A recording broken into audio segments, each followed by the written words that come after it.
आज यूपी की सियासत में हड़कंप है। प्रयागराज से लेकर मेरठ तक समाजवादी सिपाहियों पर पुलिस का एक्शन दिखाई दे रहा है, तो दूसरी ओर अखिलेश यादव ने सामने आकर जिस तरह का आरोप सरकार पर मढ़ा है, उससे सरगर्मियां और भी गर्मा गई हैं। न सिर्फ विपक्ष बल्कि सत्ता पक्ष के अंदर से भी सुगबुगाहटें सुनाई दे रही हैं। विपक्ष लामबंद हो रहा है और जनता की आवाज जोर पकड़ रही है। अखिलेश यादव ने आज लखनऊ में खास प्रेस कॉन्फ्रेंस बुलाई और सरकार के साथ साथ निर्वाचन आयोग पर बड़ा निशाना साधा। मेरठ के कपसाड़ गांव से आज कई तस्वीरें सामने आई। एक और सपा के दलित सांसद रामजी लाल सुमन थे, जिन्हें रोकने के लिए पूरा प्रशासन अड़ा रहा, तो दूसरी ओर चंद्रशेखर आजाद थे, जो बाइक पर बैठकर गांव पहुंच गए। इस सब के बीच प्रयागराज में संदीप यादव को पुलिस ने हिरासत में ले लिया। इसको लेकर भी गहमागहमी बनी रही। आज के हर घटनाक्रम पर चर्चा करेंगे, लेकिन पहले अखिलेश यादव का वो बयान सुनिए जिसमें वो कौवे वाली कहानी का जिक्र कर रहे हैं। कोई एक समझदार कौवा था, वो सुन लेता था, समझ लेता था। कभी पत्थर से भगाने की बात हुई, लाठी से भगाने की बात हुई, बंदूक से भगाने की बात हुई, वो समझ जाता था, वो पकड़ा नहीं जा रहा था, वो चोट नहीं खा पा रहा था। लेकिन जब उसे बताया गया कि मैं लाठी मांगू और तुम 12 बोर बंदूक ले आना, वो कहानी हमने आपने सबने सुनी है। तो जो सोचिए, हम इलेक्शन कमीशन में भरोसा करते हैं, आयोग पर भरोसा कर रहे हैं, और आयोग पे पहली बार सवाल नहीं खड़ा हुआ है।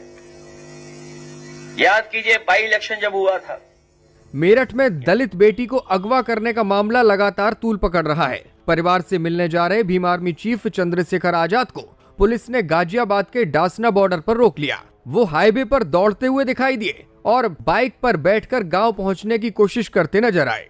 एक कहते हैं ना कि कोई किसी के जख्म को मरहम नहीं लगा सकता, लेकिन बात करने, दर्द सुनने में हल्का हो जाता है। और यमराज जो है उसे कहीं और पहुंचा देगा, लेकिन यहाँ यमराज 52 घंटे सो रहा था या छुट्टी पे है, इसका जवाब मुख्यमंत्री दें। इससे पहले परिवार से मिलने जा रहे सांसद रामजी लाल सुमन और सपा विधायक अतुल प्रधान को भी पुलिस ने प्रतापपुर टोल पर रोक लिया। सपा कार्यकर्ता इस पूरे घटनाक्रम के बाद भड़के दिखाई दिए। इस भिड़ंत का वीडियो भी सामने आया है।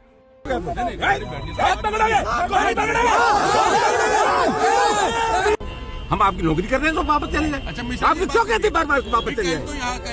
क्यों चले जाए वापस?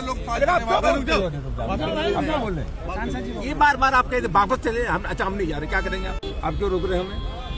आपके रुकने से आपके रुकने से आप पुलिस के अधिकारी, आप अपनी ड्यूटी करिए।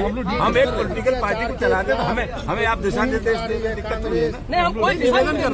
आप हमें ज्ञान दिए जा रहे हैं।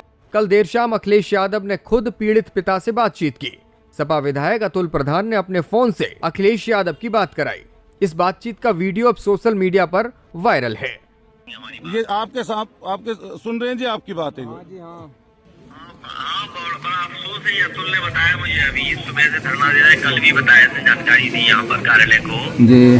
बहुत अफसोस हुआ जो घटना हुई, और बहुत दुखद है, ऐसा कभी होता ही नहीं था जी। ऐसा हुआ देखिए, और आपकी जान चली गई। हाँ जी।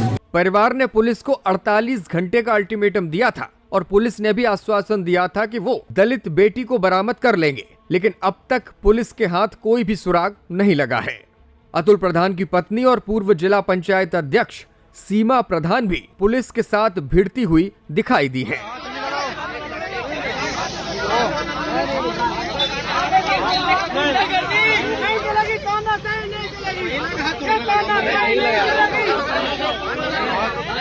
दूसरी ओर प्रयागराज के माघ मेले से जो तस्वीरें सामने आई, उससे भी सपाइयों में आक्रोश है। दरअसल मुलायम सिंह की स्मृति में बनाए गए सेवा संस्थान द्वारा श्रद्धालुओं को दूध का वितरण किया जा रहा था। इसे प्रशासन ने रोक दिया है। जब इस संस्था की ओर से संदीप यादव दूध वितरित करने पर अड़े रहे, तो फिर पुलिस ने उन्हें हिरासत में ले लिया।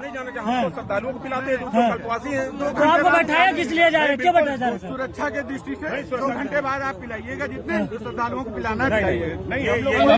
इस मामले पर अखिलेश यादव ने ट्वीट किया और लिखा कि भाजपा सरकार माघ मेले में श्रद्धेय नेताजी स्वर्गीय मुलायम सिंह यादव जी स्मृति संस्थान की तरफ से कल्पवासियों श्रद्धालुओं के बीच दान स्वरूप बांटे जा रहे दूध के निःशुल्क वितरण पर पाबंदी लगाकर घोर अधर्म कर रही है। भाजपा सरकार माघ मेले में दान देने की सांस्कृतिक परिपाटी व सनातन परंपरा का उल्लंघन करके जो पाप कर रही है वह अक्षम्य है।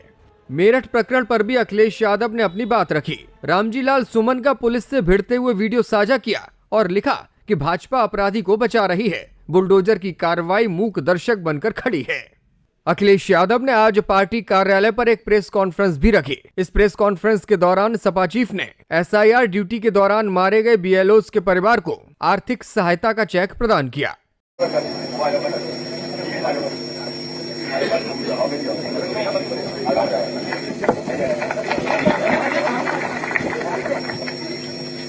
इस मौके पर अखिलेश यादव ने कहा कि आशंका थी कि SIR के दौरान लगभग 3 करोड़ वोट काट दिए जाएंगे, लेकिन मुख्यमंत्री जी ने बताया कि 4 करोड़ वोट कट रहे हैं।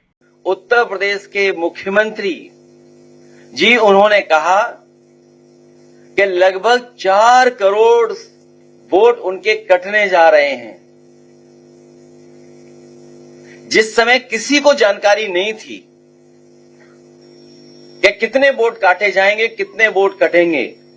उस समय उत्तर प्रदेश के मुख्यमंत्री जी ने अपने नेताओं के, अपने कार्यकर्ताओं और अधिकारियों के बीच में ये कहा कि 4 करोड़ वोट कटने जा रहे हैं, वो भारतीय जनता पार्टी के हैं। उनकी स्पीच आर्काइव में है, सबके पास है, सबने सुनी है। ये बात तो आई, लेकिन उत्तर प्रदेश के कन्नौज के पूर्व सांसद उन्होंने ये कहा कि अभी तो 3 लाख वोट कटे एक जिले में, अभी 2 विधानसभाएं अलग अलग जिले में हैं, उसमें भी हम लोग काटेंगे वोट। चिंता जाहिर करते हुए अखिलेश यादव ने कहा कि लग रहा है कि कोई न कोई साजिश और षड्यंत्र पीडीए समाज के खिलाफ रचा जा रहा है। वोट पीडीए समाज का काटने का और अपना वोट बढ़ाने का।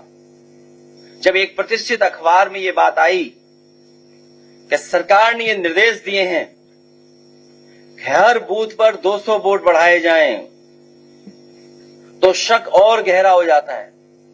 राज्य निर्वाचन आयोग और नेशनल आयोग की काउंटिंग में इतना बड़ा डिफरेंस कैसे आ गया, इस पर भी अखिलेश यादव ने सवाल उठाया। तो कैसे विधानसभा के लिए पूरे प्रदेश के मतदाताओं की संख्या 12.56 करोड़ है, जबकि पंचायत चुनाव के लिए केवल ग्रामीण मतदाताओं की संख्या 12.69 करोड़ है, लगभग 12.69।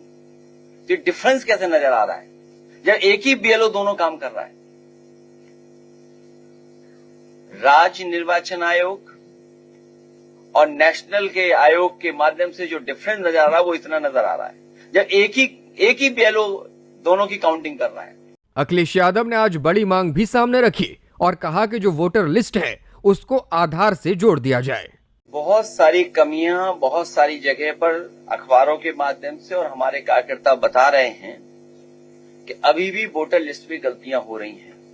इसीलिए हमारी मांग है कि वोटर लिस्ट को अगर आधार से जोड़ी जाए, क्योंकि आधार में सब आंकड़े हैं, आपकी रेटिना का इमेज है, बायोमेट्रिक है, शायद ये 2 चीजें कोई डबल नहीं बना सकता है।